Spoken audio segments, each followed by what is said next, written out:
All Beans, y'all. Let's get it. Put your hands together. Put your hands together.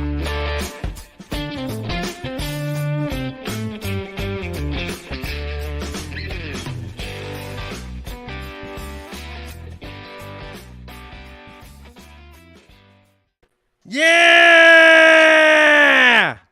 Welcome back to Calling All Beings. I'm your host, DJ. Super excited for this pair tonight, man. I'm going to tell you what, before I even talk about them, we got to talk about the money because everything comes down to cheddar.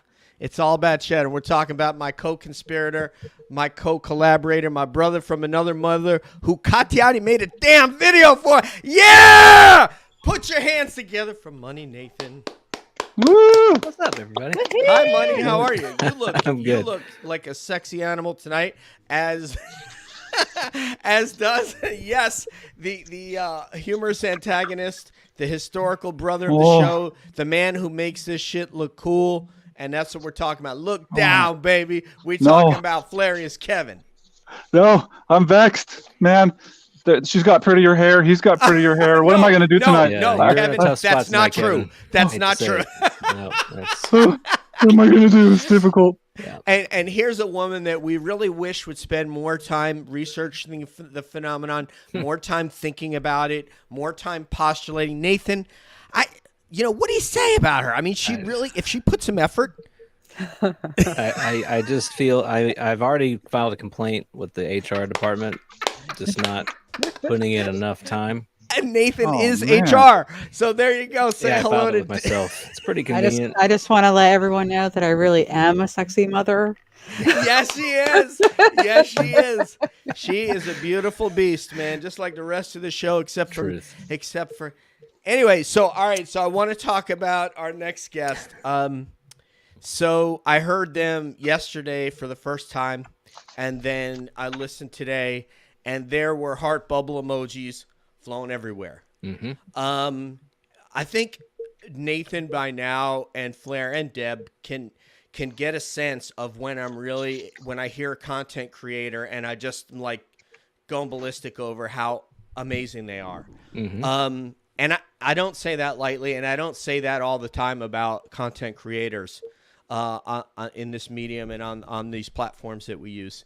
With that, well, hold on. No, I just want to echo what you're saying, because when I woke up this morning and I checked my phone, I had a voicemail. It was you, and it sounded like you had a mystical experience, and it was you listening to their podcast. So I just want to make that very clear that everything you just said is true. That is not a thing that I do all the time I listen to people's shows. I was transported by your voicemail and also by their show. So I'm very excited. Yeah, please continue. So now, I mean, I really can't do anything. All I can do is tell the audience to wipe that taco seasoning off your fingertips and put your hands together for the secret knowledge, Shane and Allyson! Yeah!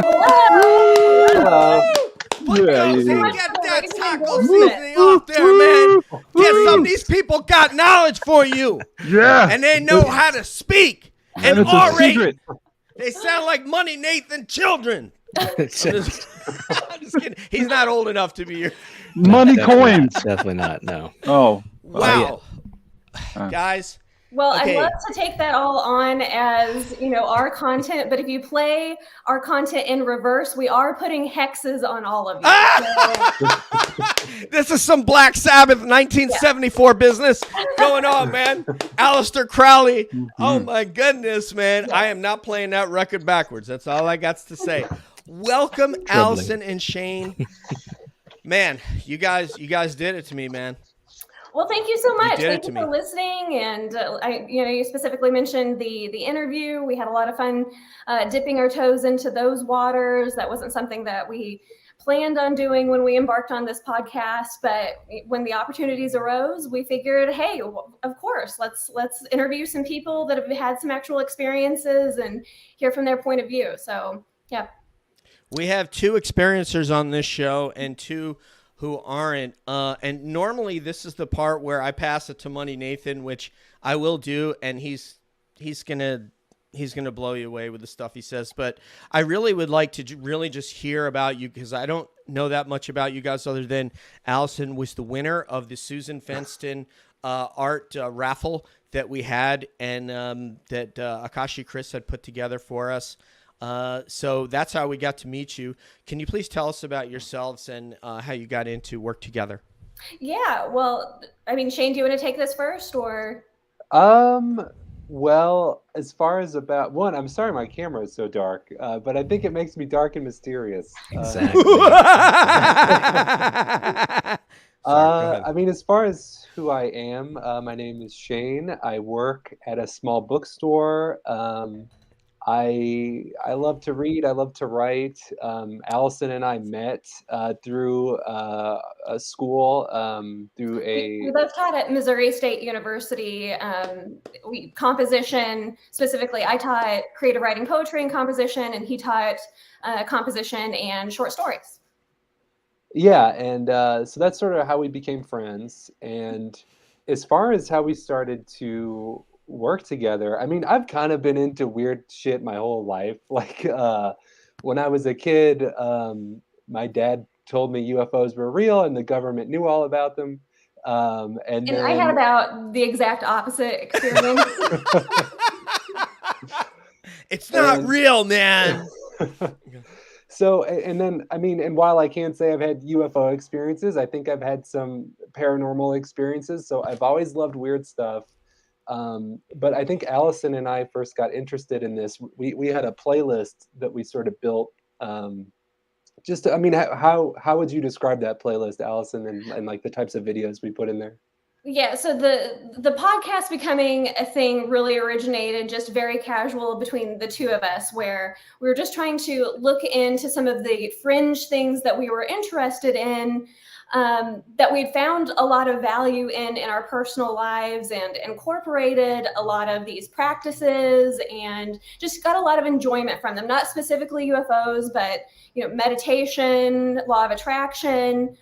But even in our investigation of those things, inevitably, if you follow those rabbit trails down, you're going to run into some not so savory stuff. So I think we're both interested in what we can glean from being open and receptive to these ideas, but we kind of want to know where's the cutoff point, or how do we protect our minds from going too deep and getting grifted. But the playlist was just nicknamed The Secret Knowledge, TSK, and anytime we would find something that was inclined to being helpful in those sort of fringe topics, we'd toss it in there and we'd talk about it, and we'd kind of try and decide what we could take away that was beneficial, and what really just needed to kind of go by the wayside and be discarded. Actually, is- I've written a statement. If I could read it, Please. I'm going to travel back to the darkness. Sorry. Oh that. god, now it looks even worse. Okay, so Kevin's happy because now people aren't comparing your hair to his, because they really can't see it. So this well, is actually I'm not a net positive. not a professional. So, so to me, one of the fun things about the secret knowledge is that the name is a little bit ironic. So I've written something here that I'll read. Plenty of figures and groups on the fringes of thought purport themselves to have a secret, whether that is a secret form of alternative energy, a secret strategy to get rich quick, a secret phrase or mantra to unlock your potential. At the end of the day, I don't believe in secrets. I don't believe in a secret knowledge as a quantifiable thing that can be obtained. However, I do think there are benefits to be found in exploring these ideas at all. So while I don't believe there is one tangible secret to success or happiness or wealth or mental well-being, I do think there are lessons to be learned and to be found along the way that are all the more rewarding. So in that way, we use the name secret knowledge both ironically and affectionately. We want to critique the idea of there being secrets to these things at all, but we also want to take any and all ideas seriously to see what they have to offer. So to me, that's kind of like what we're doing and why it's the secret knowledge. So that which is undiscovered is not necessarily hidden. Yes. Money Nathan, man, before, because I could keep going. I'm I gonna love give it up. No, man. great to have you guys with us. And echoing just what DJ said earlier, really enjoy your show. Thank you so much. Very impressed with the quality for questions and just the level of analysis. And now that I know you're both literature nerds, it makes a lot of sense to me. So, and we don't, just for the record, we're not pretending that we are experts in the field. And I think that is one way that we can potentially add value to the field, is that this is only what used to be more of a niche community is only going to get larger and larger, year by year, day by day. So there needs to be some level of direction for people that want to enter the conversation in a responsible manner and kind of find a way to assess all of these competing claims, these competing voices, and digest that content. And you can't really do that in the same way if you're already familiar with everything. It's just you're not coming at it from that kind of fresh angle. So I think sometimes people encounter our analysis and encounter our content, and their knee-jerk reaction is like, oh, these people, they haven't been researching this for decades and decades. Well, most people coming into this right now won't have done that. So if you can't find a way to allow people to enter into the conversation and digest that stuff, then it's going to continue just to be chaos and malark. totally agree. Well, you're making space for your listeners to come along the journey with you. It's a journey of discovery.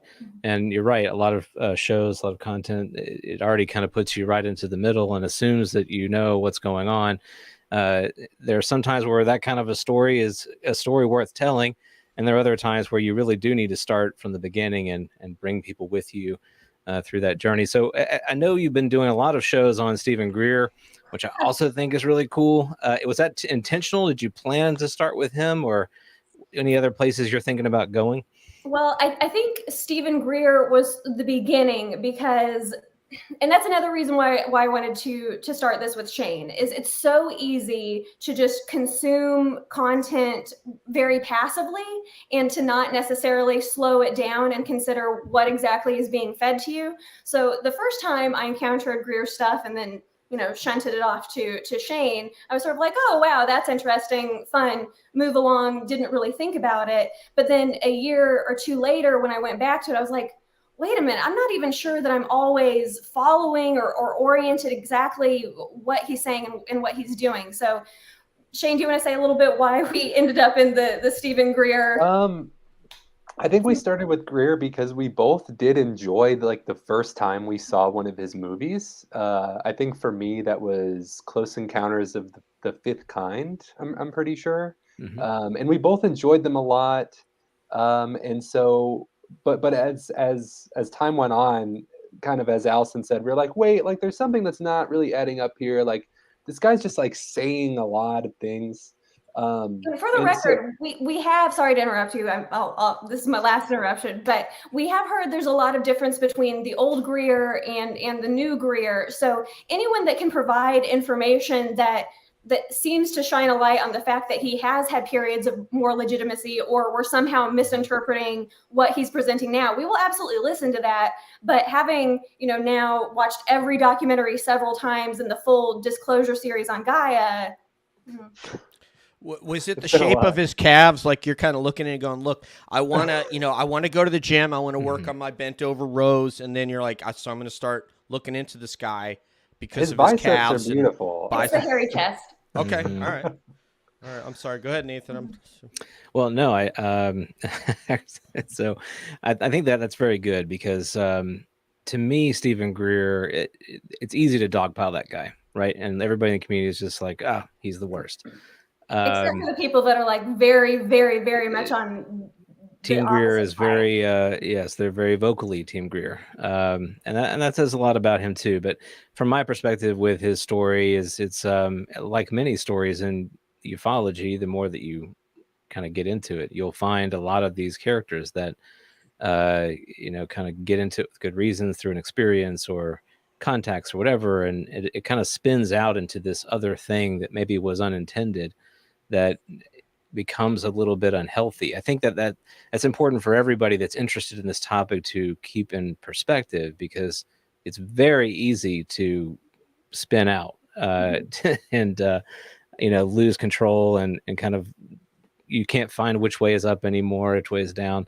And I think you guys identified, at least from what I could tell, kind of what some of the red flags were, just by the time that you've spent analyzing a lot of his content. And I don't know if you have a particular one that stands out for each of you, but I certainly have some of my own. But what are some of the things that kind of struck you as like maybe this, went from being a good thing to now this seems a little bit dangerous?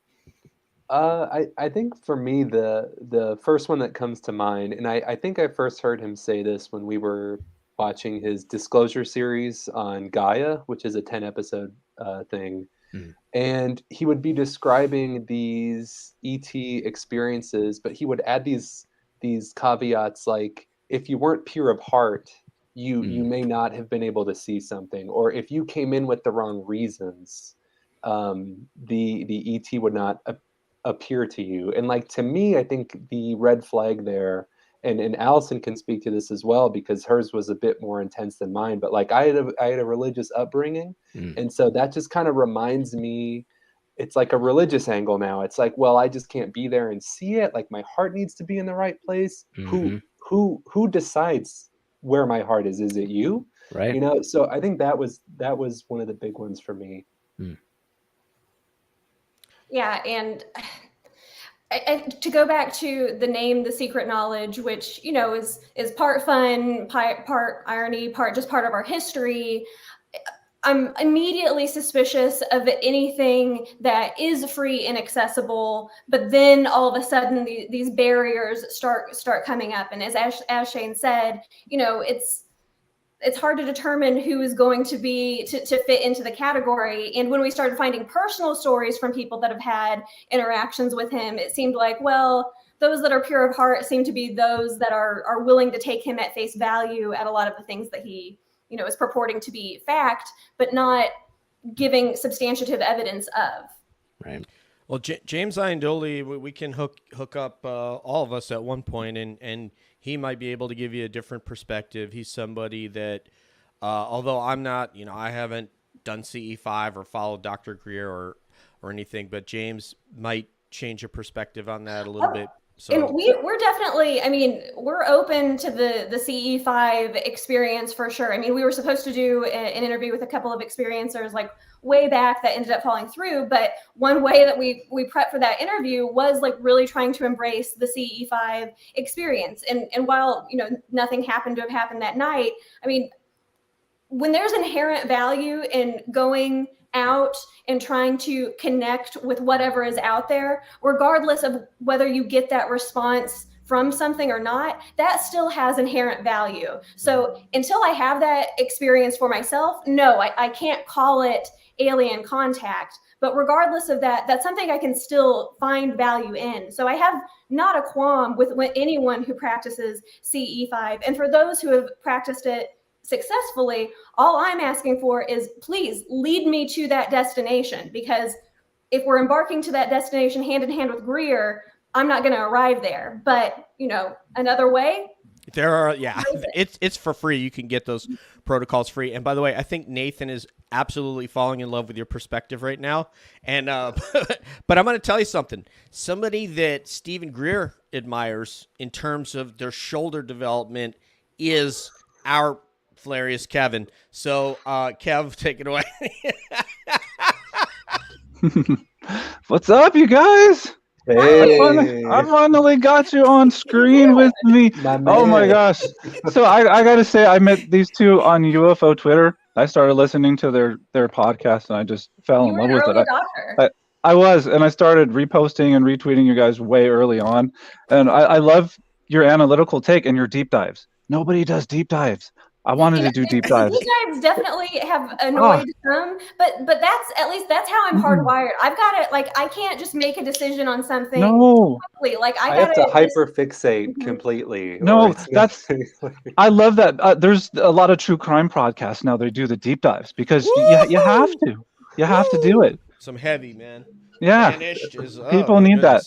I think it's really important. So also, I love the fact that you guys always you're interacting with your listeners on UFO Twitter. You've been doing that for a long time.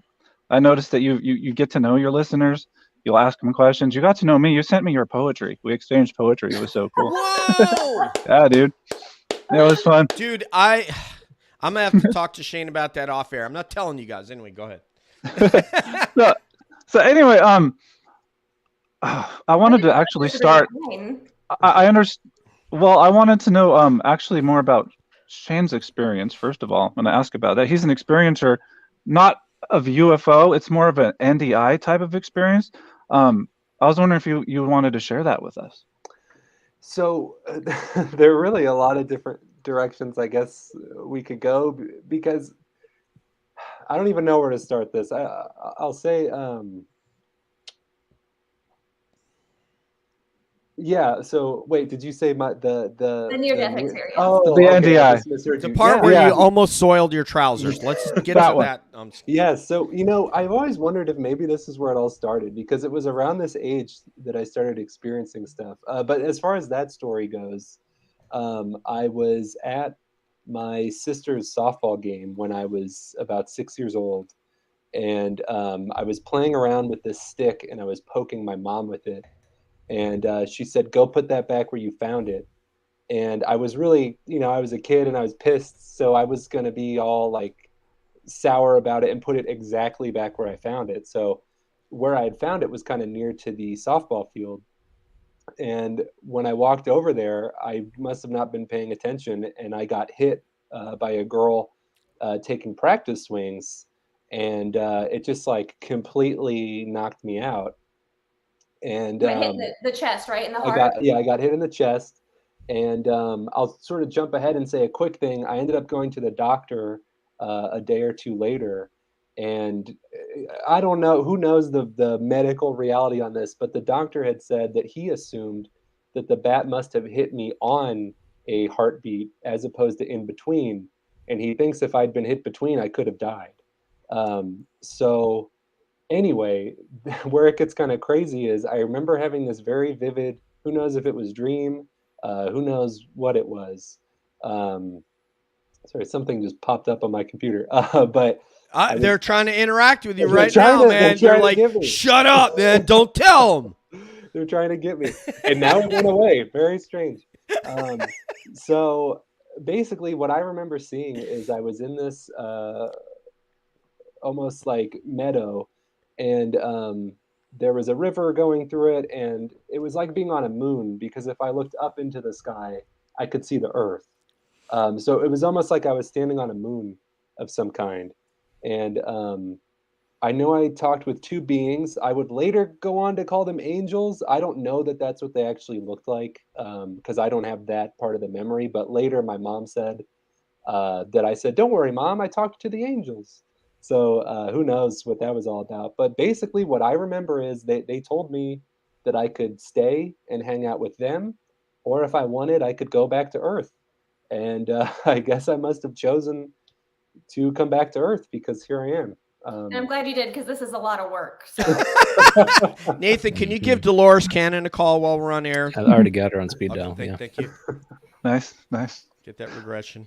that's amazing. Awesome. So that is Thank to you. say that despite our, I think if you were to listen to just bits and snatches of our work, you just assume like they're definitely just all in the skeptic camp. Yeah. They're not Mhm. open to stuff. But Shane has had a variety of paranormal experiences, and I've had my own assortment of spiritual and or drug experiences where Hey. you have sensations that you're not able to fully explain. So we are interested in what is out there. Well, I'm interested in what your experience is too, Allison. Is there anything you would like to share?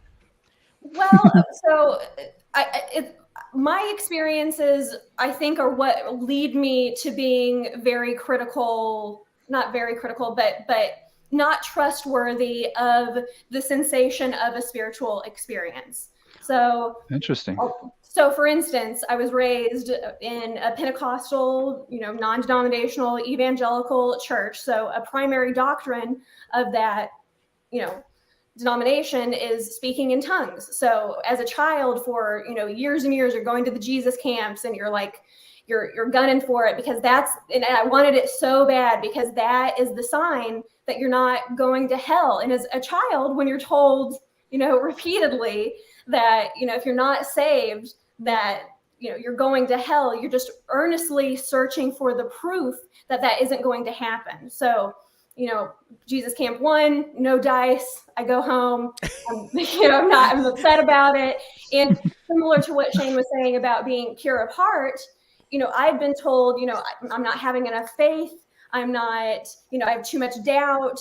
I'm not being pure of heart enough to get that sign of having been saved. So I go to Jesus camp again, strike out again. So I come back. I'm even, I'm seeing that even still, like it's not happening for me. I go again. And by this time, I'm about to enter into maybe 8th grade or something like that. So I think this was kind of like the turning point that if it didn't happen for me then, I don't know that I would have had the receptiveness later on for it to happen. But I eventually ended up being able to speak in tongues. And when you do that, that feels like a very genuine spiritual experience. And I'm not saying it wasn't, but I was told what that experience specifically was, which was a proof that I am saved by Jesus. So then years later, when my worldview changes, I have different beliefs about things. Some of the old things fall away. I become more receptive to different ideas. Looking back, it's like, okay, I know that happened for me. I believe that it's, real in that sense that it was a physical thing that I experienced. And I know that there are a lot of people in other spiritual disciplines that have their own spiritual experiences that are proof that a specific thing is happening. Not, you're just having this like intense spiritual experience. It's like, this means this is true, full stop. So knowing or feeling like now as an adult that experience was not as it was represented to me as a child, when I hear people having very intense, contact experiences or meditative experiences and they interpret them in a very specific way, I'm always skeptical of that because I know what it is like to hold a belief so concretely that you can only see it from that particular viewpoint. And when that falls away, you realize, oh, I can be so wrong about things, or there can be so much that I don't know about a particular thing. It makes you question when you see that in other people that they have the level of, or they are as certain as they purport themselves to be. If that makes sense. I love it. I've never heard concretely used in a sentence, so that was amazing. We're the Nathan's English freaking out. majors. Nathan is Nathan also grew up in a household as a pastor's son and went to seminary. Doesn't it seem like a lot of people that were raised in these very fundamentalist, very narrow-minded, very closed off? I knew you guys were going to love each other. Find their way right here. Yeah, although I was a fundamentalist, so I came at it from the liberal wing of the church. So, but I think you're right. Those who have had a spiritual history of some kind, it's not uncommon to find them in this community. But that being said, too, you'll find a lot of people with spiritual history in the West. So, it's not uncommon for a lot of Americans to have that in their history to some degree. But I love that story. And I want to come back to that. It's not my turn, so I'm going to pass it over to Deb. Yes. Hi, Deb. Hello, everybody. Hi, Deb. So, since you guys are the secret knowledge, maybe you can help me with something I've been pondering lately. I've noticed that in human history, at least in our stories, we have a tendency to punish or basically torture those who seek knowledge. And I was looking at the stories of like Prometheus, Pandora with the box, and the Garden of Eden when I came up with that. So I was just wondering what your thoughts are on why it is, especially even also with the UFO community, people are penalized for trying to get more information or told, wait, essentially. Why do you think humans are treated that way? Maybe, well, I have actually kind of two things I want to say to this. My kind of heady answer is like, maybe there's some sort of defense mechanism in communities where it's like if you if you start thinking too differently, or if you go out of bounds, you're gonna like put us all in danger or something. You know what I mean? Maybe it's some sort of weird primal thing, or maybe it's even some sort of envy where like certain people are very set in a certain pattern of thinking, and when they see others reaching beyond that, they want them to be, punished for it. It's like how dare you like decide to see the world differently than me. But I'm not sure. I actually think that's like a brilliant question. I might have to think about that for like months. Like, I don't Bonus know. check for Debs. We might Nathan. have to come back and talk about that again. But I do want to say, like, this is kind of somewhat related. Like, I really believe, or I at least hope, that in a community uh, like this, that there can be a better melding of skepticism and belief, because I really do think both can benefit the other. And for what it's worth, I do think those who seek knowledge or those who have had experiences, I often think skeptics are very mean to them. I think people go through emotional trauma because of how they're treated. I think that some skeptics just forget they're talking to like someone who's a human and who has their own life. And I think that's what's made this dichotomy of like the skepticism is bad. But to just kind of piggyback off of that, like the spiritual experiences can be real even if a skeptic doesn't necessarily know what is happening to that person. So I just don't really see an excuse for bullying a person for whatever their interpretation of what happened to them is when we know, and I know from my own spiritual experience, like if you had addressed me in regard to the speaking in tongues back then, I mean, it just would have been very different. So I just don't know why, like Shane said, that it has to be couched in those terms. There's no excuse.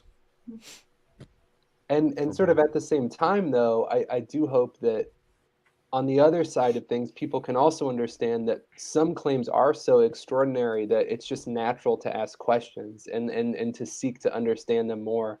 Sometimes I don't even know if it's a certain type of knowledge seeker who's punished. I think we just punish each other for crossing the lines that we've drawn ourselves. You know what I mean? But I don't know. That's an amazing question. I need to like think about that some more. Yeah, I don't know. What do you think, Allyson? Do you have any thoughts on that? I think my immediate answer is that I'm not particularly qualified to answer that question. I mean, it seems like more of an anthropological or historical question, but my answer would be very similar to what you are saying, which is that we seem to create communities where we like things to be in this very linear, very cookie cutter way. And when things deviate from that, people, don't like it. They get scared. They don't want their status quo to shift. And obviously that doesn't just apply to experiencers, that permeates the culture. And in that way, if we can figure out how to better address that here in this own little, corner of the niche of the world here in ufology, I don't see any reason why that can't be applied to other communities as well. I think you guys are actually like role models for this in a way, from what I'm hearing and what I've seen thus far. And that is that you can be skeptical because you said, I think Shane just said, you can ask a question, you can ask a difficult question, but a lot of times it's how you say it, how many times you say it, how you respond to it. Like if I said to you, Shane, wow, your hair looks great, you'd be like, okay, DJ's making fun of my hair. But if I say, Shane, for real, man, your hair looks great, Holmes. Like, I'm so jealous. Like, it looks awesome. So I said the same thing, but It's how you say it. And a lot of people don't know how to ask a question and then be respectful of the answer and say, okay, I didn't get the answer I wanted, but I got an answer. And I'm not going to try to change their answer by badgering them. And that's what I think some people don't get in how to do it. But what I was going to ask you, Allyson, so that was my big statement for the night, man. Look, I can talk. Anyway, so I made Allyson laugh. It only took how many minutes we had? 34 minutes, Nathan. It was hard earned, man. Okay, back to the lecture at hand. so you spoke earlier about rabbit holes, and so and that skepticism. Nathan's a skeptic. People really don't know that in the wider UFO community, Nathan's a skeptic, but he's also knows how to be skeptical in a way that doesn't irritate somebody who's had an experience. And we've had a number of experiencers on the show tell very heartfelt stories. So I was going to ask you to use sort of an Air Force term. What's your Kalsman filter for how to ingest a situation, a narrative that someone gives you, and be skeptical, but at the same time be sympathetic or empathetic to what they've gone through? I think my first point to this question is there is a difference between not dealing with, but encountering and conversing with a person face to face who has had an experience, who's just relaying that to you, and an experiencer like Stephen Greer, who is making a lot of money, Right. who is building organizations, who has political, financial, just power and influence. So I think sometimes people react to the Greer stuff like, oh man, they're really bullying Greer. But it's like that's a public figure. For someone that enters into the public discourse in that way, I think it makes sense to analyze them differently than I would just a person coming to me and saying, hey, I've had this experience. Here's what happened. And the only way I can imagine conversing with someone who has had an experience is to take them at face value and to ask them questions about, what were the specific things that happened to them? What frame of mind were they in? But mostly I think it's just, you have to listen. I mean, when I had that interview with Osvaldo, I hadn't met him previously. I mean, you just have to let people talk. And then when you're hearing those stories time after time after time after time, maybe a pattern emerges, but maybe you're just dealing with them on an individual level. Well, I'll drink to that. Money, Nathan. Yeah, excuse me. It's allergy season, so I apologize. So coming back to this topic, I mean, we're actually kind of the same topic, really, but being folks that are really into literature, it seems to me that we all have a certain degree of narrative coherence that we try to maintain.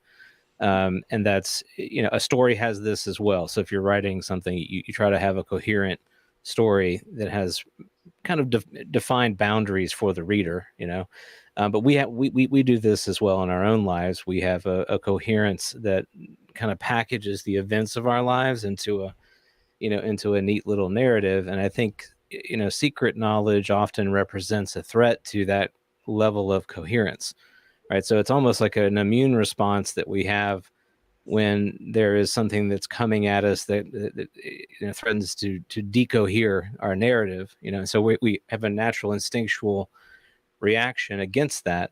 But it's also, in terms of I think inoculating us against this problem, right? We need some way to sort of suspend that, or as you said, listening is a tool that does this for us, by instead of being quick to engage and kind of push back against something. By listening, we internalize what the other is saying to us. We make it part of ourselves. By speaking, we keep them at bay, so there's this kind of balance there, or dance there. And I just, as you approach the topic and have articulated it so well, and as being part of this community too, I mean, are there things that we can do in a virtual context that help us with this? Because I think, as you said very well, in person, this is a lot easier, but virtually, and also this is where we see the most vitriolic kind of displays in the virtual spaces. What are things we can do in these virtual areas that help us suspend and make space for these different narratives? I think one challenge is to this. I don't know if this is going to be an answer, but I think one challenge is that social media, people used to type out 1,000, 2,000 word posts on forums, and you would read it and respond and even quote certain sentences. And I kind of think that platforms like Twitter, for example, when they make answers be shorter, it makes people meaner. It makes people misunderstand each other more. And I think having lost the forum as like the more go-to means to communicate in the virtual space, I think has been a big loss. But I do think shows like this, honestly, I mean, I think being able to speak and to sit down together is one of the best ways. And also, I don't know, like, I don't know if any other options come immediately to mind other than being kind and realizing that there's a lot of power in narrative for good or for bad, you know. And letting someone tell their story. I was actually going to bring this up earlier. There's a book that had like a profound effect on me. It's called The Wounded Storyteller, and it has a lot to do with how, you know, some people who deal with chronic medical conditions, they don't ever really feel that they find answers within the healthcare system. And a lot of people don't even feel that their doctors actually listen to them. And one of the core pushes of this book is just like, find people who will hear your story of chronic pain, the ways that it's changed, the ways you've tried to treat it over the course of years. And sometimes just the owning of your own story can like really teach you what your path to better health is going to be. And I so think like the metaphor there would be the trauma of having, I'm using my hands because I know that you're talking about the carpal tunnel symptoms that you have, but that would be like the trauma an experiencer has when over and over they're trying to reveal the story that they've had and just having it discounted over and over again. That's really interesting. Yeah, we've got to just give people the space to share their story in its full context. And if you are an experiencer, then the pushback becomes part of that story. And I just think people need the space to be able to do it, because there's power in those stories. So. And occasionally I run into, not directed at us, I will say that my experiences speaking with people on Twitter and just the UFO community in general have been, you know, very, I can't think of a negative one off the top of my head.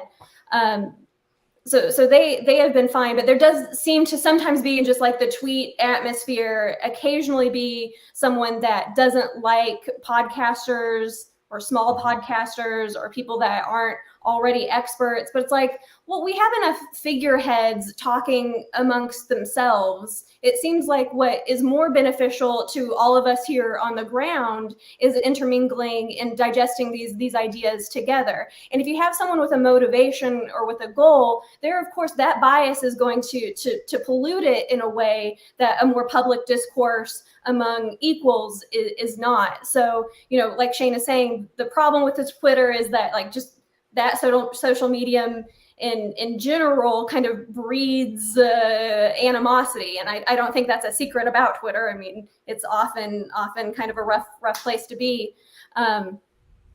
But more forums in that sense. But I guess, yeah, something like this where it is a public forum where people can come and say their stories, but it's a more long form format. So more extended conversations, less, 140 characters. Well, the three of you, Nathan, Shane, and Allyson, already said it. Listening is the key. So I could come on here and talk UFOs for an hour and a half by myself and not learn one thing. Mm-hmm.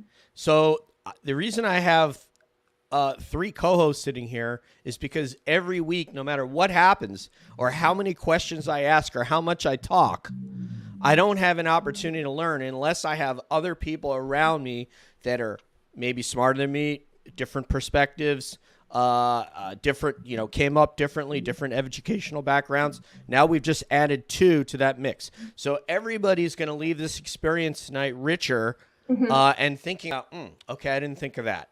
And that's why you do this. Otherwise, you could sit there and monologue and sound really cool with the script for an hour, but you're not going to learn anything. So and if we especially just if you're bringing people on that are only, already in whatever field, like diehard skeptics are talking over here, diehard experiences are talking over here. If there's no intermingling, of course, no progress is going to be made. So what I appreciate in the experiencers that I have spoken with is if you can give me what you think is your best path to how I can believe that is what I want. Take me on the journey with you. What do you think the steps are? And when you don't have an answer for something or you don't know, stop there. Don't, go, don't extend further than you can explain in the experience. But that's what I would like from experiencers in the community. That's for Shane and Allyson right now. That's all I got to say. Kevin. Mm-hmm. So talking about experiencers, I'm literally a skeptical experiencer. I mean, I am that, I'm a behaviorist. Even the way I recorded my experience it was all functional analysis format. Very boring. Are you talking about the lost time? Yeah, thing just that on alone. The Anjali interview. Yeah. Just that little thing. Yeah. So do you guys actually you remember that graphic I made about UFO Twitter? I kind of compared it to that Skinner box. Mm-hmm. Yeah, you remember that? I still kind of stand by it. I still think we're being intermittently reinforced. But I'm still confused at who is at the top. Like, I mean, who do you think is benefiting from this trip feed of information, in your guys' opinions? Well, Shane, do you want to take that one? I have a tentative answer. You can take that one. Well, my tentative answer is that's why we've had to do 13. There's going to be a 14th. Just 14th Greer episode. Just saying, anyone that's sick of Greer, there's one more in the pipeline. But I think that's why it's you can't answer that question, I think, without going deeper on the voices that are the strongest voices in the community. And I think it's kind of dangerous to say that people should be deplatformed, because that then does the thing that we were just talking about, where it's like everybody believes this thing or over here and only talking amongst themselves and vice versa. Mm-hmm.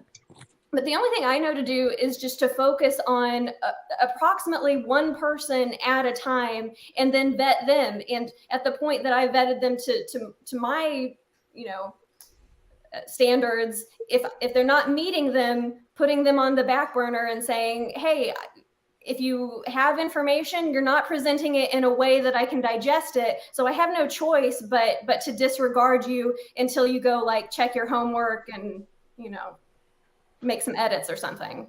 Okay. Just don't ever do that to me. Okay.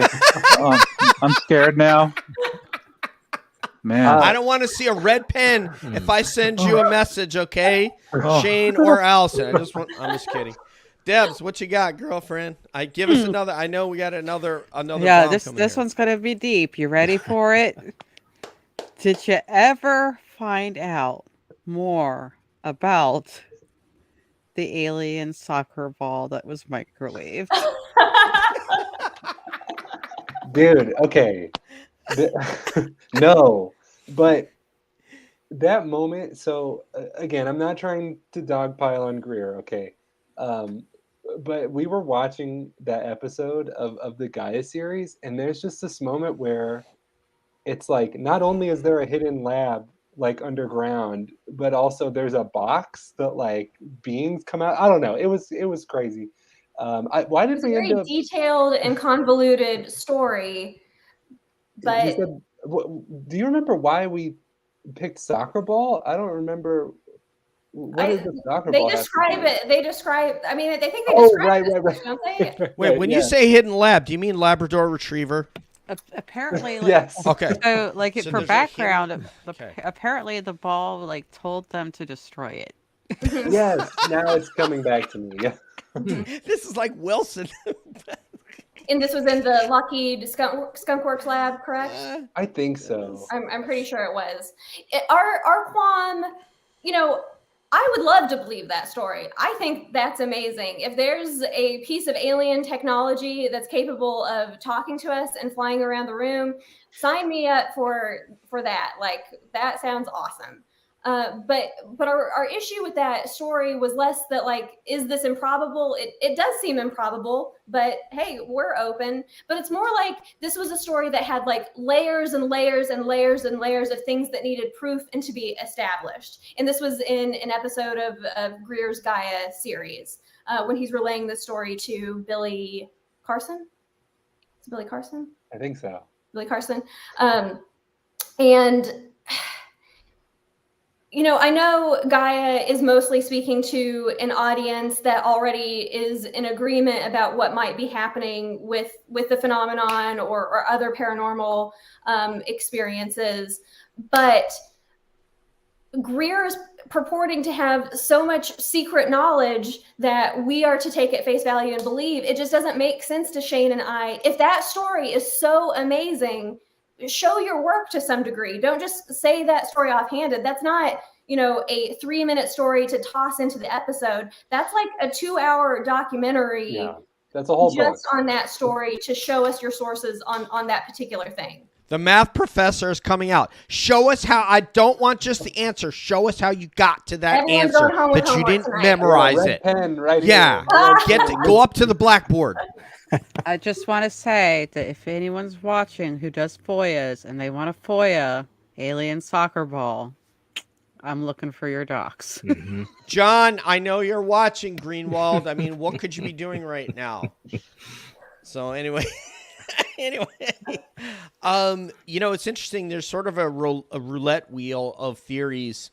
It's a very slow moving roulette wheel in ufology that seems to, like if we went back maybe 4 or 5 months ago, everybody's talking about DNA manipulation. Mm-hmm. There was a period where we were talking about dimensions. We were talking about, there may be, like bases under the water that we can't access. I mean, geez, there's, And now it's anomalous health syndrome, I would say, is kind of the... We've had that, right? Because Gary Nolan brought that up with the orbs passing through the body and all that. And then some people are actually back to the actual, where other galaxies that are just traveling here, and possibly popping in through a, what Deb calls them, wormholes. I don't even know what that is other than I have them in my yard, thankfully. And that's because I don't use Roundup and no chemicals on my garden. That's the reason why I have the wormholes. But in any case, what is the theory that resonates with you guys the most? Is there sort of something that when you hear about, like Nathan knows when I heard about DNA manipulation and the missing link, I was freaking out. So what's got you guys? What's got you, Shane? You're excited about Okay, thank you. I just want to say thank you for asking this, because I just think something people might not know if they listen to our content is that this is really, I just love talking about crazy shit all the time. Because I could talk about any of this stuff. My roommate actually earlier was listening to a new Joe Rogan podcast with Duncan Trussell in it. Mm-hmm. And that was just a whole cacophony of alternate dimensions and virtual reality and all sorts of great things. I will say something that I think kind of has my heart, or at least something that I think kind of makes sense to me. I do like the idea that like the usage of nuclear weapons has attracted the attention of like aliens in like some way. I know and the there's timeline makes sense for that in some ways. Yeah, and I like the timeline. I like the whole theory that perhaps by using a weapon like that on our planet, we're causing damage to places, far, far away. I mean, I don't know why, but it's always resonated with me. There's evidence to support that, Shane. I'm sorry to interrupt you. There's evidence to support that theory. Significant evidence. So, which is why I think it's so compelling to me. I mean, I think talk about that for hours. But I also love interdimensional. Those links. Yeah, send me the link. One other thing I'll say though, before Allyson chimes in, and this could be kind of weird, but I kind of have a personal theory, and maybe this isn't my own. Maybe I didn't come up with it, but sometimes I wonder if the shapes themselves are the bodies. They're not even ships or crafts, but like there's some sort of just thing we can't even imagine. Like that's just the shape, that's the creature itself, or that's the ET. I don't know. I mean, I love thinking of it that way. There's evidence for that too. Okay, awesome. Yeah. Sorry, I just had to say it. There's evidence for that too, and I'm interviewing someone specifically about that soon. Oh, amazing. Well, I'll be there. I'll be in the chat. Deb's Data Dojo. If you guys want to follow her, it's at Deb's Data Dojo. She's part of the Calling All Beings podcast network. Yeah, I love the Anjali interview that I listened to. I guess that was a few weeks ago. My crush, a few weeks ago. Yeah, feels like months, but yeah. It's funny because I was thinking of that interview when you talked about the linguistics issue and your podcast about people saying things that they shouldn't say to the public and it's not very consumable. Sorry, I was thinking about that because I said the same thing to her. So are you saying that you don't necessarily think that everything needs to be public that can't be on interesting? Okay, so that's No, I she's saying haven't. density. Density, like using terms like density. Mhm. People like me are thinking overcooked pound cake. So I think Deb's saying that she should use terms that a lot of people that resonate with people more than using a term like density. So I'm sorry, Nathan. Go ahead. Yeah, well, before I go, I wanted to make sure, Deb, you had Oh. your follow-up, if you still have it. Oh no, I already had it. I want the Foyas on the soccer ball. That was Oh, it. soccer balls. Gotcha. Yeah, Yeah. that was that follow up. Sentient soccer ball is a little concerning, that's for sure. Wilson. Yeah. There was that soccer ball design a few years ago. It was probably like 15 years ago that like wasn't any good. It was like this brand new design where they were going to use less straps or something, and it ended up like flying in square. oblong ways. It was probably that soccer ball that was like, end me, I'm not good. Anyway, It's with the underground Labrador. who knows? right Who now. knew Adidas had this technology? But Yeah. Do you think maybe just someone really misunderstood the ball in that movie Castaway, and that's what happened? That's Yeah, why I've been right. screaming Wilson. Come Yeah. on, Debs. Okay, maybe they had just that's- seen the I get movie. I get it. You Yeah. know. Well, I was going to ask a question kind of about ontology. So I want to go back to sort of what you said. DJ loves every time I use that word, but our ability to know anything at all, right? And so I want to come back to your experience growing up as a Pentecostal, and kind of wanting that moment, and that moment, eventually coming.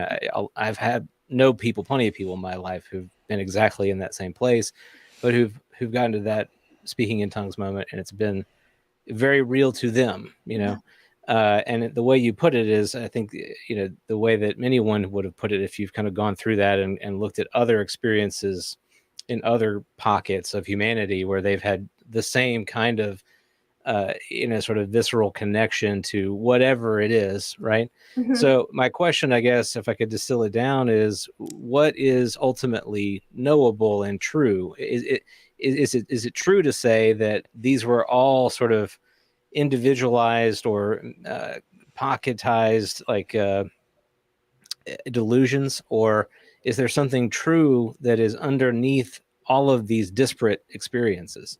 Mhm. Well, I think I'm mystified by the level of certainty. Actually, Shane and I were talking about this just last night. I'm just mystified by the need for certainty. I don't know why more of us on more topics, on more things, can't just kind of like be okay in the not knowing of most things, or things of a spiritual nature in this way.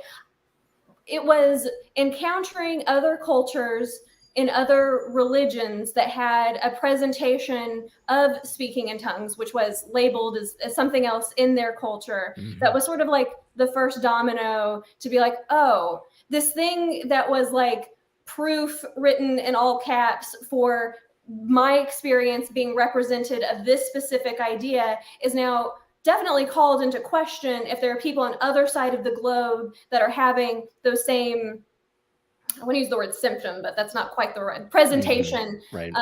happening to them in a very different context, but to much the same sort of sensation within the body and within the mind. So for me with this project, I don't think I really need to be certain about most things. Like, of course, I want proof. I want truth. I want to know, but I'm more interested in finding that place in myself where I know I'm walking the line of openness that is beneficial and pleasurable and takes me to better places in my life than I am needing to know. I don't really feel like I need to know in most things, except when it comes to someone that is manipulating others with their beliefs. At that point, I think we need to kind of like blow the air horn and be like, hey, you can listen to this guy, but there's some context you should be made aware of. Mm-hmm.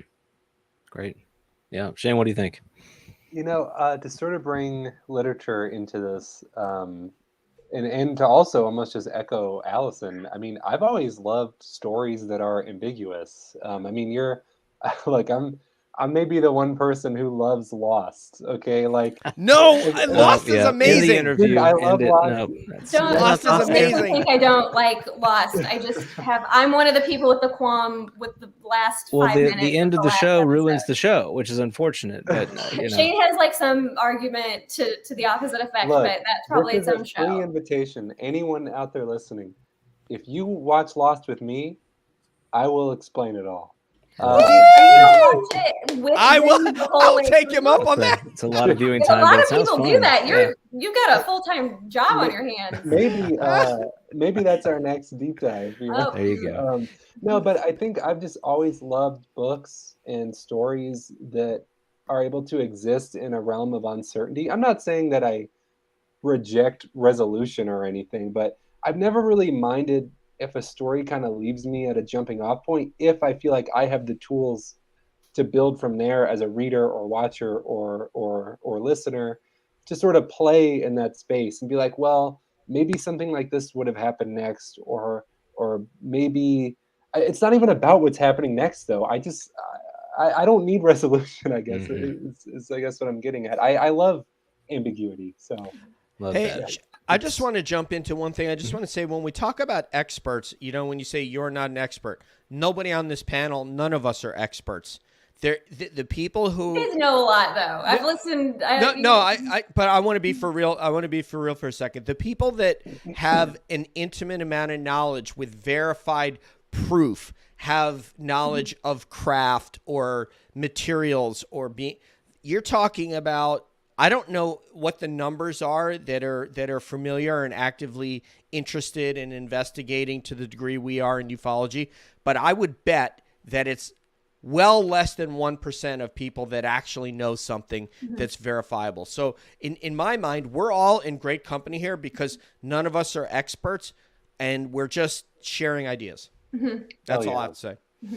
Yeah. And that's why I think looking into the people themselves is so important, where, maybe each individual story, I mean, that's just too much. We can't go through story by story and one, access the information, and two, none of us have enough time on our hands to do that. So a way for me to get into the topic, at least, is to choose someone to think about how they're presenting the information. If the way they are presenting it is something that a reasonable person can follow and glean the information from, it's like, okay, well, I don't know that what they're saying is accurate, but I can trust how they're feeding it to me. which is why, so not to just go right to the plug, but we just uploaded an episode about the phenomenon, which is a documentary that we both really liked. And something we acknowledge we're not a current events channel. We know this came out in 2020, but It did? It's a great movie. Yeah. Okay, I'm just kidding. And something that we love about it is just how well it conveys information to the person watching it, and how and actually Allison pointed this out to me, but how you don't just get one person's take on something. You'll get someone who experienced something 2 days before in a nearby area. You'll get multiple people chiming in on one event, and it just does such a great job of conveying information to the viewer. And I think that's why a lot of times Allison and I, we aren't really analyzing, is the alien story true? We're kind of just interested in how the story is told, and like what is asked of us as the person listening. So that's why we love that movie, because I can still remember the first day I saw that movie, and I was convinced by the end of everything. But it's just so well made. It's just so good and so easy to watch. So yeah. Well, it's kind of UFOs seem to me to be this balance between the ineffable and the certain, which is sort of what we're talking about. We all do like certainty in some areas. We like knowing that if I can, if I follow the traffic rules, I'm probably not going to get broadsided by another vehicle. If we all do it, we're going to have a pretty safe driving experience. But we also need to make room in our lives for these ineffable, mystical, unknowns. And so, but it's the, coming back to your show, The Secret Knowledge, and those that wield it, it's those people that are the ones that can be dangerous, right? That they take that they take a license to essentially wield those secrets for power and control people. Especially when we're living in a time where people are just like jamming information into their head 24/7, consuming it. Like, how often are we just listening to something when we're doing the dishes or doing, just our day-to-day life? I'm not saying you shouldn't do that, but that is like a level of receptivity, just like literally in your brain, that when you're not paying attention to exactly what is said, you are like literally in a trance, like sort of what's the word I'm looking for? Just a more receptive point, that if you're hearing those things over and over again and not questioning them, at some point you're going to believe in it, but you didn't actually go on the journey of belief. You sort of skipped over it because it's like, oh, that I've heard that before. That's true. That's definitely, for certain. You just took it in. Mm-hmm, You just took it in and said, yeah. So I think we do really need to pay attention, especially in the UFO community, to how things are being presented. And sure, like listen to something when you're doing the dishes, but maybe listen to it again. Like my MotoGP podcast. Anyway, I'm sorry. Let me. Nathan, did you have anything further? Because I don't want to. No, I don't want to hog the mic, so I'll pass it over to Kevin. Hi, Kevin. Headphones look great. Hair looks great. John Lennon. Everything's working right now. It's great. Okay, you guys can go back to talking now. Okay, no, I'm kidding. You guys you went over all the answers to my questions, so that's me copying out. I have a lightning round for you. Woo! Hey, right. Speaking of what were we talking about? Just free will and determinism? No, we weren't talking about that, were we? Okay. Good segue, I like it. Can I say one thing though, Kev? For everybody on the panel tonight, including the cabbies, if you can weave a song title, any parts of lyrics of a song into your answers tonight, it'll be like 5 points for Gryffindor or whatever your house of choice is. Okay, So, Oh, you're Ravenclaws, aren't you? I can feel it. So anyway, if you can weave a song title, if that could happen, I just want to say that. You can actually. I mean, I was going to do yes and no, but you can. These are just prompts to talk, really, just to get you to say something funny or angry or embarrassing. Okay, so the first question is free will versus determinism. No, I won't go there. That's too heavy, man. That's too heavy. All right. Do you think Göbekli Tepe was once a restroom? Akashi Chris is gonna kill you. Go ahead, Allyson. Is it? Everyone's got to go at some point anywhere they are. So I'm not going to question what people had to do in the privacy of their own Göbekli Tepe. There you go. Okay, so there's this really cool show on that centers around that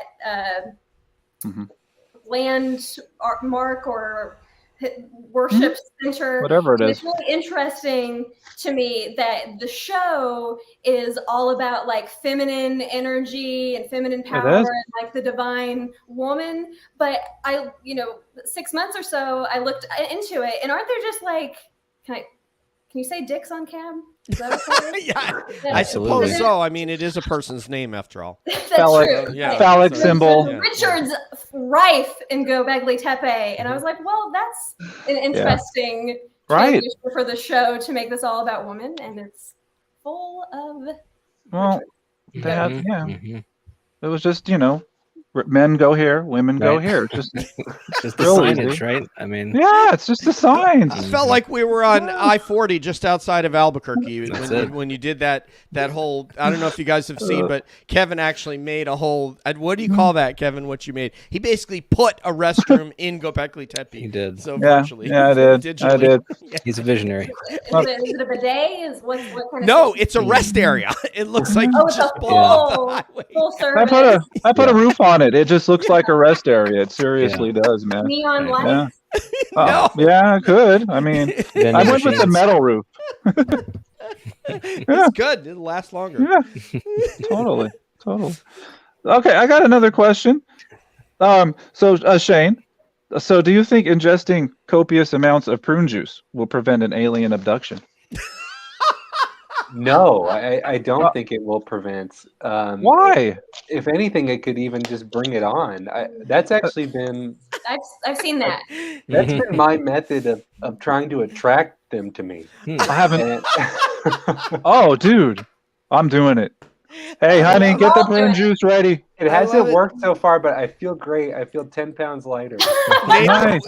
Nathan, we have never conquered Man. colonic exploits of any kind on this show. This No. is great. No, this Colonic isn't. cleansings, Yes. diarrhea. This is a new kind of deep dive. It really is. Good one. Those Nathan. of you who said Nathan, Dude. he has he has a sense of humor. He Thank does. He has very good puns. Like I don't do puns. His are very good. Okay. So next question. Did you even answer? Oh well. Do you think I'm an alien? Yes. Okay. Cool. Oh, he didn't even Allyson? hesitate. Your ears are glowing. Well, I agree. Yours can't yeah. do that. So We have that questions, seems suspicious. It's alien American. Okay. Come Your on now. background looks like you're on an Oh, alien. it's like planet. from The Empire Yes. Strikes Back. Okay. Would you consider extraterrestrials to be elitists? Because the breeding program. Mm. Yes. I think so too. They're trying to breed a perfect person. Look. That's not okay. I read Dune all the way to Dune 5 when Oh, it wow. gets weird and sexual and strange all the time. And Wow. I think absolutely. I think they want to breed the best. So Mm. and I don't know if that's going to be me. I have asthma. Yeah. You know what? We can breed that out. Right? We can use CRISPR and that'll be gone. But as far as just your opinion, I'd like Shane and Allyson. Sorry to Bogart on think Kev. Aliens. Okay, I shouldn't say that because Anjali's gonna slap me. The beings would extract biological materials from humans because ... Like us answer that question? I'm Yeah. Do it. Yeah. What would be the purpose of that? If that's happened, it's happened because Okay, so I got into aliens because I had an uncle that just would show me all of the alien autopsy documentaries when I was 3-5 years old. I don't like to be scared. Once they had to shut down the movie The Blob in my first grade class because I started crying, like violently crying. So I don't like to be scared. So the imprint of those alien autopsy documentaries on my young brain actually led me to be very, very afraid of aliens. And we lived on a farm, so it was very dark out on the farm. So I was terrified of going outside at night. So then we watched the movie Signs, and I Children was of just the Corn and the corn and the leg, you can see it. Okay, so up until very recently, I couldn't hardly broach the topic of aliens without having a sensation of fear, and I kind of lost where I was going with this question. why they want biological material Yes. because if that in fact has happened. I would leave the barn light on, which was a problem for my father. So I would be instructed to go turn the barn light off, and I would be afraid of getting abducted and or just seeing an alien in the distance from my house to the barn. But I would say before I went out there, I was like, if you take me, just make me smarter. Please, just make me smarter. And they never would. So I hope if they're coming here, please make me smarter. That is what I want. That is what I'm asking for the aliens. That's what I hope they're doing with us. I'm tired of this brain. I would like an upgrade. I think you're smarter than they are. Yeah. Shane, if in fact they've taken biological material, they're taking it because Because they want to be our friends. And this is why. Nathan, can you give me a skin sample? I'm just kidding. Go ahead. I'm bringing this to literature once again. In Hi, Of Mice Nick. and Men, when Lenny is petting those rabbits, he doesn't mean to kill them. He thinks he's petting them and taking care of them. And Go to maybe John Steinbeck. I love it. Go ahead. maybe they just here's the thing. Our culture, I don't know is everyone here in America or is someone in a different country? Are we all Americans here? All Americans, yep. Yeah. Okay, our culture is very different than other cultures, right? Our planet, who knows how different our planet could be from other planets? Maybe it's normal on their planet to break into each other's houses and steal a kidney or something, Maybe that's just playful. Yeah. Maybe that's how they play. So maybe they just want to be our friends. Cool. Well, Yeah. that's as good an answer as I could have hoped for. If you want to make a friend, ask them for biological material. And back to you, Kevin. Well, this is great. I'm loving this, man. Right? So, can you see me? This is the next question. Outside your window? No, I'm kidding. That's creepy. Why did I write that, How man? did that What was make it on the list, Kevin? I don't Right, I'm know. like, Jeez. what am I? I better move away from the window. Oh my God! I think All we just right. got 3 more subscribers. Go ahead. All right. Okay, Star Wars or Star Trek? Let's do it. Shane. I love to hate Star Wars, so I have to pick Star Wars. All right. Yeah. Allison. So I have to default to Star Wars because that's all that was served to me as a child. But Deb said something about Battlestar Galactica in the chat. Oh Battlestar my Galactica. God. Only make it halfway through. So good. I really want to know who the rest of those That- Cylons are. I'm after that. Gotta see it, man. But Got really, it. Raised by Wolves. Watch Raised by Wolves. Also Ooh, good. yeah. Okay. Okay. Original Star Trek, yo. Nice. All right. I'm about done. You know, I could give the mic to Deb. Can I Deb's say a probably quick got some thing? good stuff. Can I say a quick thing about this question, though? Yeah. On the basis of sci-fi, Star Trek is leagues better than Star Wars. Okay, Right. I mean, you have so much in one Star Trek episode that they can never accomplish in one Star Wars movie. I just haven't seen enough Star Trek. That's all. But Star Trek is Amazing. the best. I grew up with it. Yeah. hmm Yeah, there's a Star Trek for everybody. True. True. Okay, you ready for another deep question? Okay, this one actually really is. So, we talked a little bit about religion, and this is something that I've spoken to Nathan and a couple other people about, how the UFO belief system basically parallels a religious belief.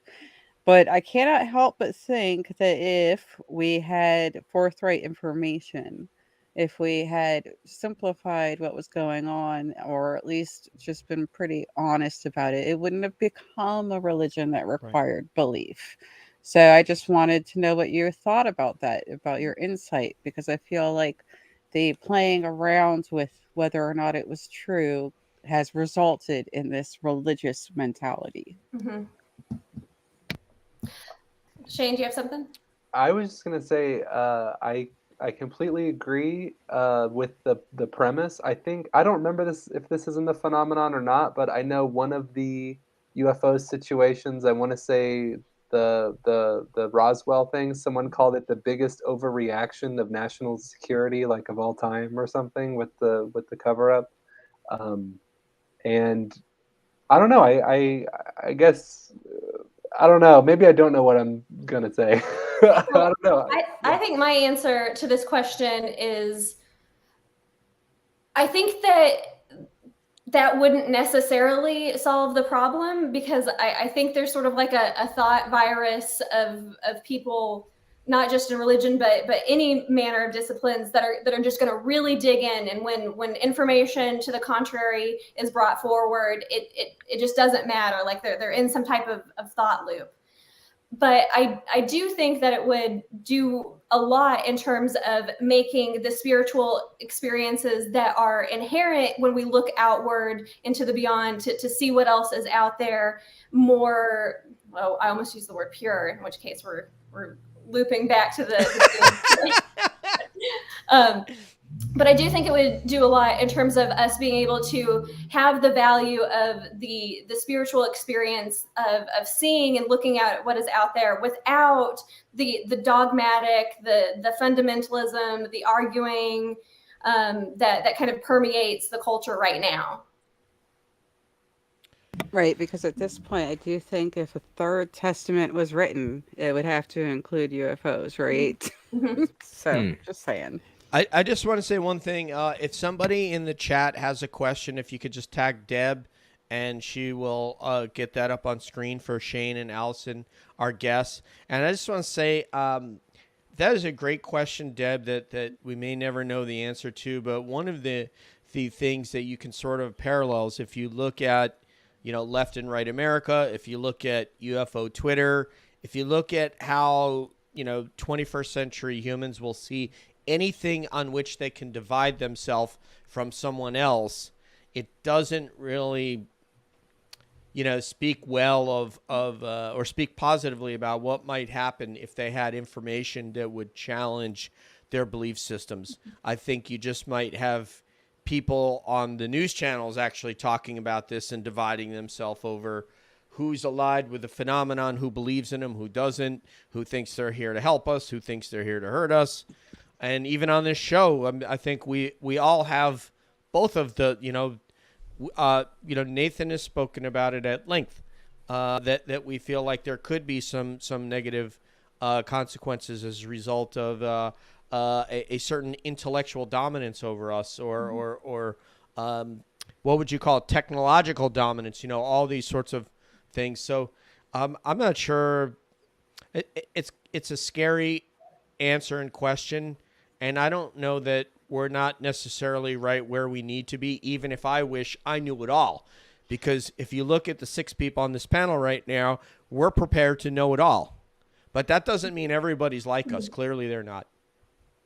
Yeah, I do think that that's kind of one of the central things that Shane and I embarked on this process for, is like a willingness to constantly change and evaluate beliefs, because we are, we've been interested in UFOs for virtually our whole lives, and more into it in the past few years as things have really come forward in the public forum.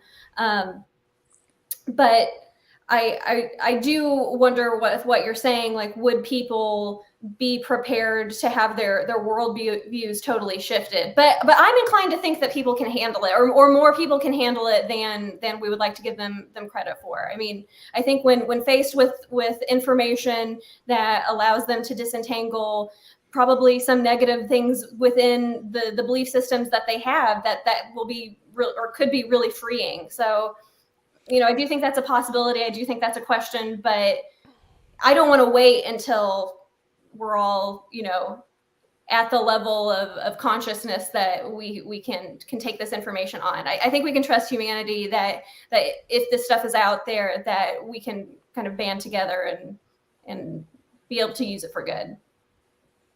Yeah, I want to know now. But I mean, if you look at the vaccine, you had 50% of the people said, I believe in it. 50 things said it's ridiculous. They're going to inject stuff that's going to track me. So you could use that metaphor. That could be a metaphor for ufology. If, so are you saying that there are people that wouldn't believe it even with the information? Well, they would think they would rail against it. They would be protesting against it. It would be, we don't want to interact with them. And then you'd have the other half that say, no, they're good. Yeah, no, they're good. They're good. And others say, we should be developing weapons to destroy them. So that's, I mean, if you look at the vaccines, toilet paper, any of these sorts of things, I think that's probably, evidence would suggest that's probably what would happen.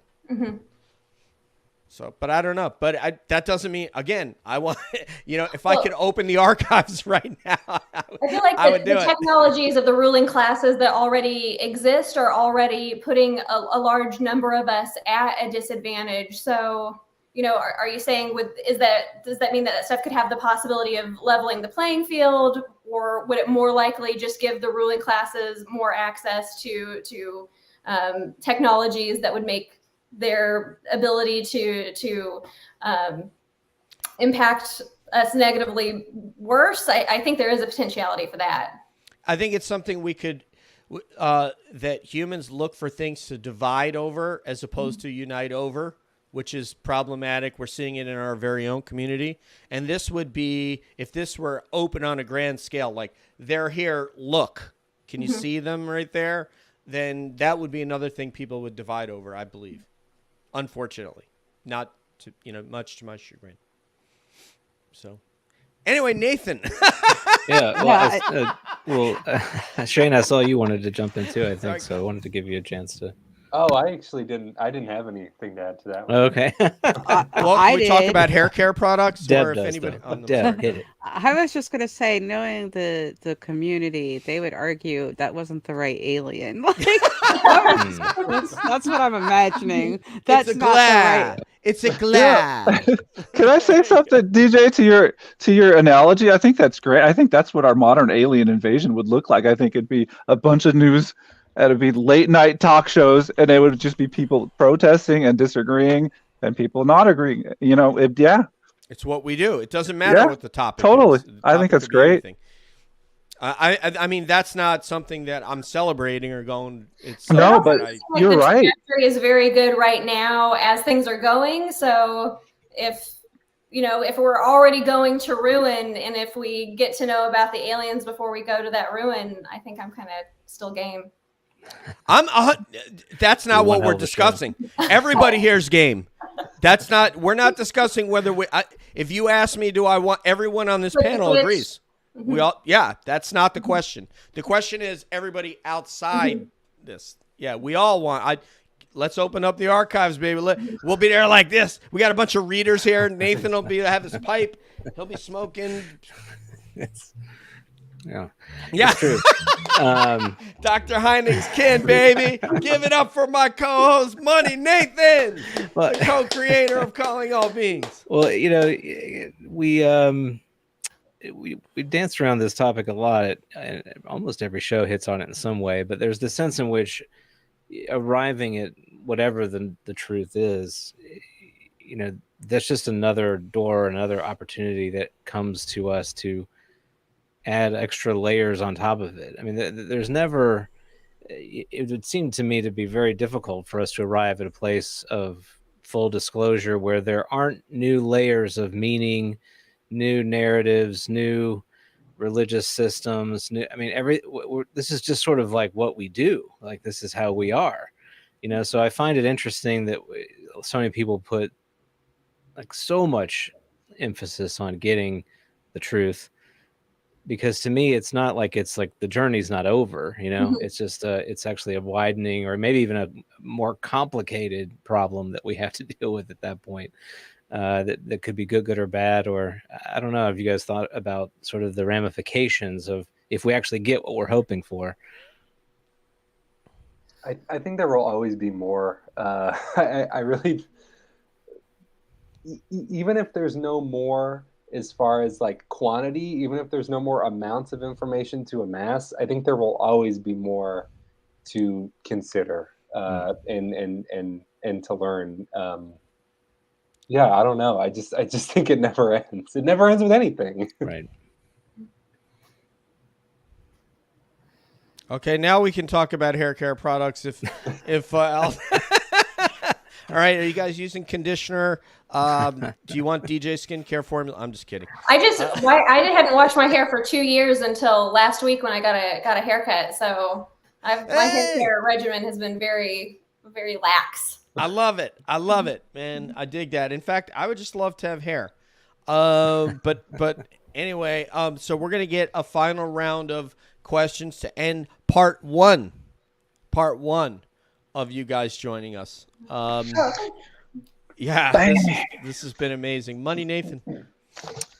Yes, guys. Thank you for coming on the show. Thanks for having me. I've really enjoyed having both of you, and I think these guys know, because they know me. Like we could probably talk for hours and just have a great time. I love your perspective. I love the questions that you ask, of the way you think about this, and I appreciate that you're a show that is trying to kind of be on the ground floor and walking through the topics in a very detailed way. We need more shows like that. I think that's great, and I'm sure it's taking you, along the journey as well. It's not like you're just, trying to put the training wheels on. You really do want to learn and want to get into it and not kind of skip to these easy conclusions. So. Again, thanks for coming on. And what's on your plates? What are you really working on next? We got a few things. So one, we just released a video today about the phenomenon that we previously mentioned. the most compelling evidence to me, because there's science-based stuff, there's military-based stuff. I don't necessarily feel like I have the technical knowledge to always be able to sift through that, to be able to put it into like, oh, this is probably true, this is probably not true. So what I tend to find the most value in for proof for myself tends to be mass sightings, because it's not just relying on one testimonial, it's relying on multiple testimonials. Sometimes there are like news organizations also covering the topic as well. So I find that particularly compelling. In the phenomenon, it ends with the Zimbabwe aerial school phenomenon. I've seen, so when you're going deep on things, you see things all the time that's, this has been debunked, this has been debunked, this is not true. But you can't go into each of those things as you find them, because you're focusing on one thing specifically. So I know that there are arguments that exist for that and allegedly invalidate the aerial school phenomena. So kind of going from the phenomenon, which ends with the Zimbabwe school, we want to kind of specifically look at that story, because that's something that when Shane and I first saw the documentary, we found really compelling. Mm-hmm. And Kevin is going to come along and talk on our show about that story whenever we get to that episode. So I know Shane and I are going to be doing some digging on that, and that is what's coming up next. And we have another project, if you want to describe it, Shane. Yeah, so we're also something Allyson and I haven't done much of yet, but is really something we want to get into, is more scripted content, where we really like use the strength of writing to bring people through a lot of bigger ideas and maybe more complicated stuff. So we do have another Greer video in the works, which is a script. Where we can I get a hey, man? I often feel like we're not quite like, I enjoy this off the cuff stuff, but I'm a person that gets lost in my own thoughts a lot. Even when Nathan gave his last question, by the time Shane had answered, I was sort of like, I don't really remember what the beginning of this question was. So it will be very valuable for me to be able to like show the example of what I'm talking about in real time, instead of referring to something that I'm trying to summarize, but I'm not quite articulating in a way that I think any person just off the street would immediately be able to track what I'm saying. So that's why I think scripted content is going to be at least an occasional thing for us. Perhaps some pranayama breathing. Inhale deeply through the nose. Exhale through the nose. Use the body's filter. It's right here. That's very good. Good advice. Shane, did you have anything else to say about the next project? The only other thing I was going to say, so the secret knowledge is not only confined to ufology. And there are other things that we want to talk about. I want to talk about, weird sci-fi. I want to talk about yoga and health stuff. I want to talk about a lot of things. Nice. But I want to talk about Abraham Hicks. Oh, me too. That's big on my list. So one thing, if you guys need someone to come on and talk yoga, I'm a yoga teacher. Oh, we'd love that. I'm a yoga teacher. That. Also, if Air Force. Willing, yes. Air Force, flying, government. That's also me. I knew you were the military guy, and I meant to actually ask you some questions about that. So if you want me to pose one too, I will. If not, we can save it. Go for it, Holmes. What's up, man? Okay, so how do you decide who to trust in sort of the military, or are you taking all of the military people at face? Well, it depends on what you those decisions, because it's all covert, it's all classified. So like where it depends on what specific. You'd have to give me an example, and then I could answer. Do you have a specific? So, well, I know I've seen both of your Doty episodes. I really enjoyed them. Did you have Doty on because you believe what he is saying is true? I know Kevin sort of asked the question, how do we believe you now? I mean, you've been a disinformation agent. So are you intentionally having people on that you are inclined to believe their stories and the way they're telling them, or do you get them on and kind of disentangle that after? Well, first of all, his position. So like I've said this to Nathan, I've said this on the air. A French officer once said, I need not be proud of everything I need to do, but I need to do it well. And were I in his position of, an Air Force OSI special agent, and I was ordered to go out and do X, I would go out and do X. That's what you do, or you leave the service, or so that's what you've signed up to do at that point. So if you listen to the first episode we did with him, he actually apologized on air that we didn't ask him to apologize. He just did it. I'm not somebody who's so perfect to ask people to apologize for stuff that they did in their own life, because I've done things in my own life that I need to apologize for. So, I mean, I'm not here to put a percentage on everything that he said, but when you look about when he talks about Roswell and you see all the, Nathan and I have talked about Roswell since the very early days of our friendship before we even started Calling All Beings together. The first time, we sort of talk about it, but when you look at how things line up, what comes first? The lie doesn't come first. The lie comes second when you don't like what was put out first. That's what makes sense. We put out something. We found a flying disc. No, stupid. You will go and say that did not happen. We found a weather balloon. I mean, that's how. So certain things line up with what he said, and also Lou Elizondo has sort of backed away from it a little bit, but he did corroborate that information, as have several others that were in the know that had clearances. When you start talking about Fravor and Alex Dietrich, I know aviation. I studied aviation, so when I hear what they're talking about, it really resonates with me. But you know what? We can have another conversation about that, and I'll answer anything you want. I'd love a long form conversation about that, where Shane and I have kind of gone and looked into a specific thing with specific questions to have you discuss, because I just don't have the background necessary. I hear that information, I take it in, but I sort of don't really know what to do with it without the technical knowledge. Yeah, I mean, I could answer some of that for you, or at least give you my opinion, my perspective. No, I don't believe everybody just because they wore the uniform or they say that something happened, but there's a lot of other things that build up to that. I've heard some guys come on these shows and make a fool of themselves. So I'm not going to speak to who those are, but some of them I really do believe. In fact, Chris Lato's coming up next on Calling All Beings. So awesome. If anybody wants to watch an episode with Chris Lato that sees him not talk about aviation whatsoever, and he was an F-16 pilot, watch the one with Artisan Tony, this brilliant guy, a guy named Sergey, who's a physicist, Lou Elizondo, and Chris Lato. That's a good place to start. You're going to go deep, man. Right? Nathan, did you hear some of that? Yeah. No, it's good. It's very good. It's very deep. So, but you know what? We'll talk more backstage because I got stuff I want to tell you. So, so let me let Flair's Kevin say goodbye. Man, I just feel like I brought together a bunch of cool, awesome people who were supposed to meet each other. I'm feeling really, really satisfied here. I've been wanting this for a long time. I think we all have really good chemistry, guys. I'm really feeling this. So yeah, thanks for right. Thanks My for being Yiddish here. is coming out. All right. Thanks for coming. That's all. Just thanks for being who you are. You guys are awesome.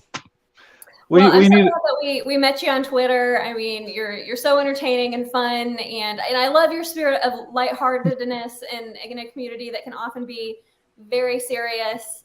And it's just nice to have something fun to rely on. And you're the best. You are like the light in the darkness some days on Twitter. Like, I'm serious. You've brightened my day just many times. Really? Just by being nice and being who you are. You make me laugh. Like, you're a great guy. So thanks for having us. Can I get a cool. Man? Amen. Maybe Amen. I'll step back in for a while. I don't know. All right. Kevin's all excited now. He's going to put on a little bit of cologne. Yeah. Debs. Well, I just hope you come back, and you were saying something derogatory earlier about being smart or not smart, and in my field, there's a lot of different types of intelligence. Like you can't quantify it in one way. In fact, we kind of go poof to some of those intelligence tests that they do, those SATs, which a lot of colleges don't do anymore. So I think you have a lot to offer, and I hope we get to talk in the future. And I really look forward to hearing more about poetry and literature. So come back again. brainstorm with us. It's fun. We would absolutely love that. And I have that type of intelligence that she's talking about. It can't be quantified, and I really don't want it to be because we're talking. You might need a microscope No, to it's actually unbounded. see it. Yeah, it's so. But no. Where can we follow you? Please give everybody your handles. Twitter. Okay, I'll go first, I guess. Sure. So my Twitter handle is at coyote_cocktail. And that is where you can find me. And we are on Twitter as TSK Headquarters. You can also check out our YouTube channel, The Secret Knowledge. Once again, Deb, thanks for all the kind things that you said. I hope that if we head back over here and, another, whenever you have us, 6 months from now, we've grown, our opinions have changed, and we understand more about the topic and have adapted our opinions and beliefs in that way. So thank you for that endorsement. Appreciate it. You guys totally rock. Totally rock. So give them a like and a subscribe. Give this show a like and subscribe after you get that taco seasoning off your fingers because you don't want to stain the keyboard. So for Shane, Allyson, for Money, Nathan, Kevin, and for Deb, this is DJ saying peace out, one love, and we'll see you down the road because these people here, we're always wondering what's up around the bend. That's right. Peace, y'all. Yeah.